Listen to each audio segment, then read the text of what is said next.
Morning. I wanted to check in with the group. Sanctuary 1111. So I asked a question on Monday.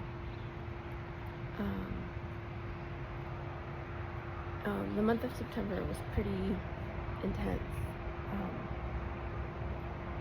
and it had me go within quite a bit and look at my behavior. My husband had COVID, so there was stress with that. He is a heart patient, so of course, I did mention how our bodies tend to hold memory. So I know I had a lot of tension in my body from the quarantine time. All that news that we heard that would drive me nuts and make me tense then showed up. And because there's a legitimate concern with someone who has a heart condition. You know, he's fine. He got through it. We did go to the hospital to get the antibodies, monoclonal antibodies, because he was a heart patient.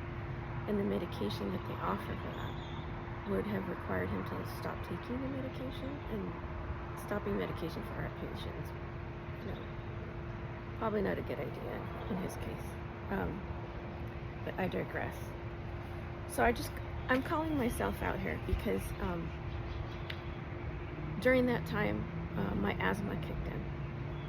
I've had asthma as of July 2019 pretty strongly after a bad flu. Around here, the environment can really trigger asthma in a lot of people. And after moving back here in 2006, I think within a couple of years, I started to have allergy issues and complications, and I'll get more into that later.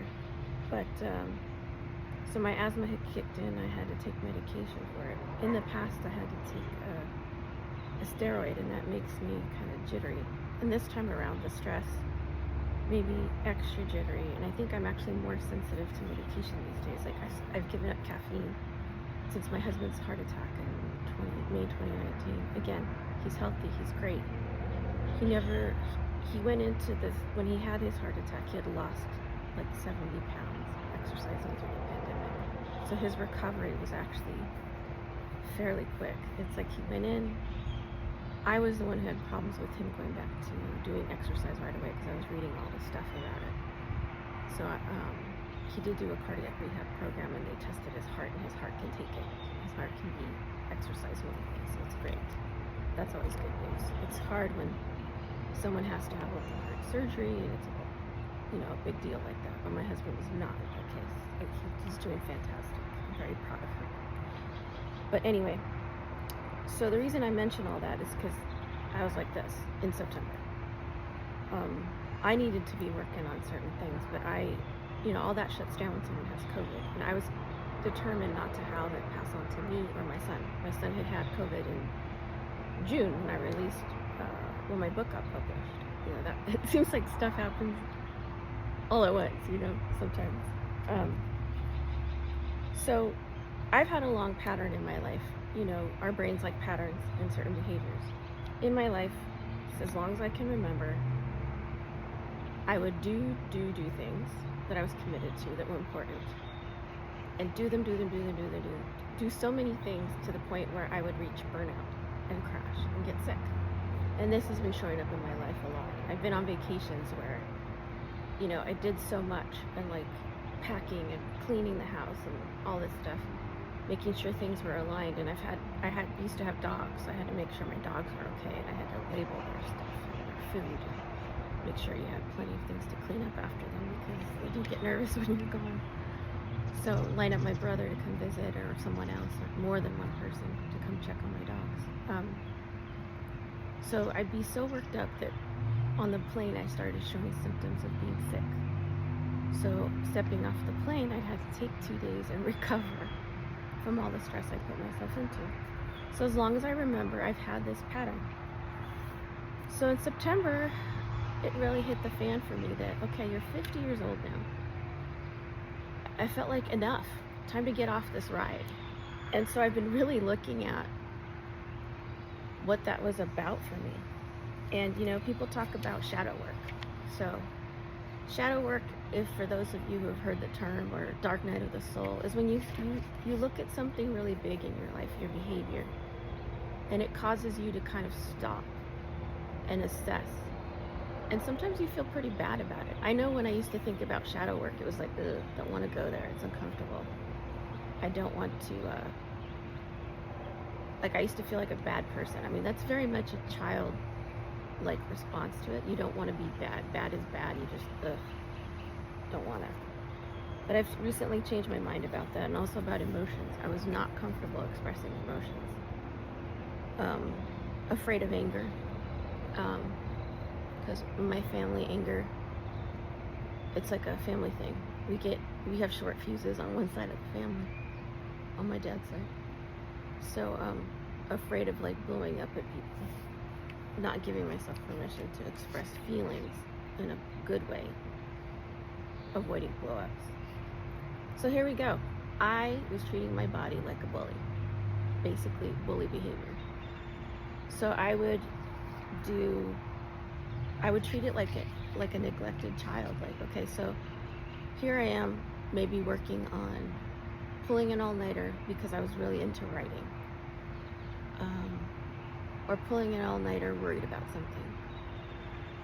Sometimes I can't help that behavior. Like, I was worried about my son in COVID. I just couldn't sleep, and I had things to do for publishing my book, sharing about my book, and asking people to buy the book so the launch party could go well.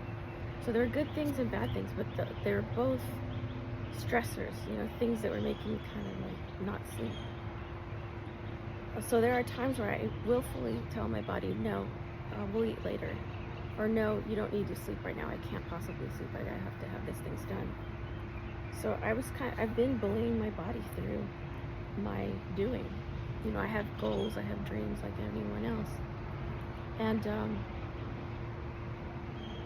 ignoring my body and its needs. So I think it hit the fan in September with my husband's COVID and all that stuff. It's like, for me, that was starting to show up as of the last, I want to say 2018, maybe 2019. I started to get pain all over my body and how it presented itself. I did go to medical doctors, checked out Lyme disease, checked out rheumatoid arthritis. And to them, it didn't seem that was that. But here I am suffering this body pain.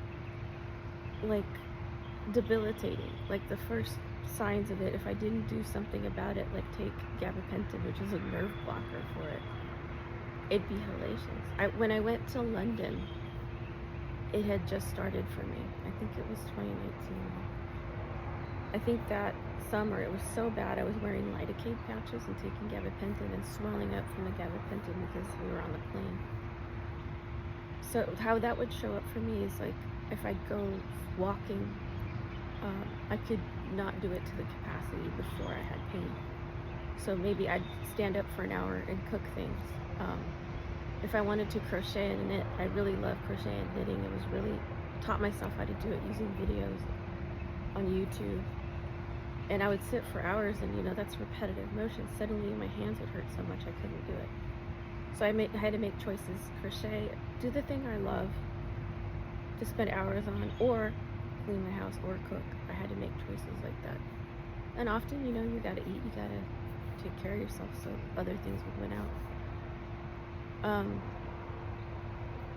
So yeah, I found a post in that September that listed a lot of different things, like asthma, like diabetes, like unexplained things that could not be explained medically. And the idea was, try on that it's not medical, try on that it is somatic. So the word somatic means of the body.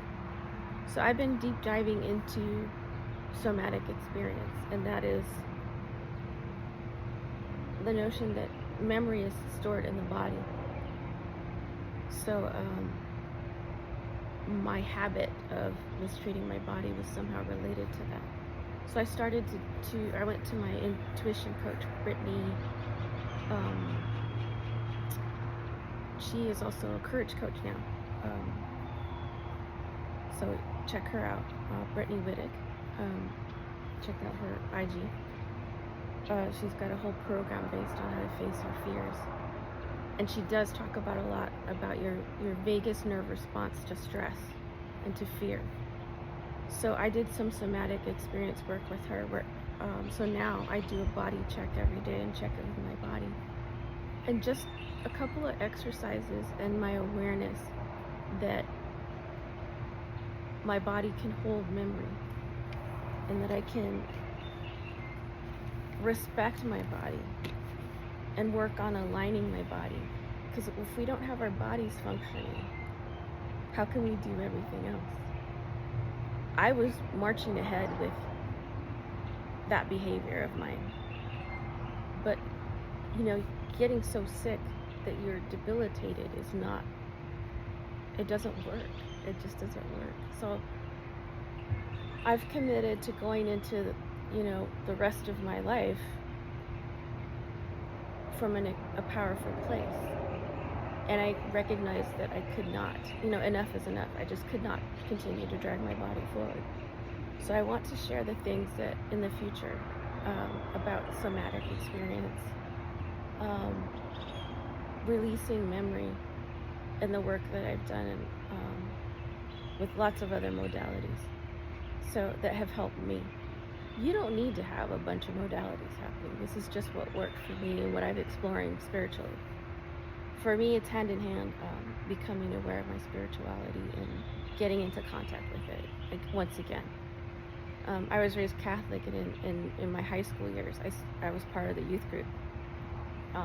It was very strong from the time I was 14, 18. And it got me through the teen angst years, really supported. And, as life goes, you come and go sometimes from your faith. Now it's a little different now that I'm older. A little more expensive. I have more tools. I do make it fun. So I'll share more about that. But basically, have a look. Maybe you journaled about it, maybe you didn't. But have a look. How do you treat your body? I think in Western society and as women, we do so much for others that our needs, our body's needs especially, come second or much lower on the totem pole. And that gives us a lot of ailments, migraines. And if, just try on the idea that if it's not medically explainable, that perhaps there are things we are suppressing and not expressing our needs in some shape or form. Maybe we're ignoring our bodies too much. And I invite you to look at exploring ways to listen to your body. I do, in the morning, I actually just ask my body, what do you need? Yesterday it was move. I need to move. So I did some crazy dancing. I put on music videos. I put on my belly dancing belt and shake my thing and enjoy it. And it releases tension, loosens up my muscles, and I have fun. Because as a kid, I go back to the things that I enjoyed as a kid. I would spend hours dancing, pretending I was a solid gold dancer, pretending lots of things. With my cousin Gloria on weekends. Hi, Gloria. Gloria Tapia. She and I would dance and perform Grease. So that puts me in contact with my body, in my body, makes me present to what my body needs. And then I've tried in the middle of the day to check in, and sometimes that means it's a nap, a little Reiki healing in the middle of the day. Checking in, doing a scan, head to toe. Okay, feet, how are you doing? It sounds kind of nuts, but at the same time, it's provided connection with my body. And oftentimes I just need a nap. I'll do Reiki healing until I fall asleep, and then I wake up and I thank God and the universe for healing me in that time. And sometimes it's an hour, sometimes a little bit longer or less. And I'm refreshed and I can go about my day. And then at night, before I go to bed. So going from, bullying my body along to my goals to actually listening to it it's a big change, but it's a welcome change. So before this gets too long, I'm going to stop this here. And I'll continue to share my discoveries, and then hopefully maybe you can look into trying some of these things. All in the spirit of having us be empowered, and having us have the lives that we dream of having. Whatever that goal is. So yeah, just wanted to share that with y'all, and hoping that Thursday is great for you, and maybe you get some insights into how you operate, and also go within. Teach ourselves to rely on ourselves, our own intuition, because the Creator made us. There seem to be an inordinate amount of flies attracted to my hair products. So yeah, so going within, because our Creator made us, and with the things we have in our hearts. I've talked before with friends that part of what makes stars, those little molecules, the matter that makes stars, is also part of the DNA in us. So when God made us, we have those stars within us, those ancient things. Within us there are the dreams that we have, the desires that we have, were put in there by our Creator. So we can rely on ourselves to some degree, to trust within our intuition, because it's connected to our Creator and our purpose. So anyway, that's a lot of stuff. This is getting too long, so I will continue to share and invite you to look at how do you treat your body and just get real about it. And journaling helps because already you are one space removed from your experience. You're not in your feelings or in your head about it. You're actually writing about it and you're working things out for yourself. I favor journaling than writing. There's also audio journaling. Our phones have recorders on them. You can talk through it if that's easier, or talk through it with a friend.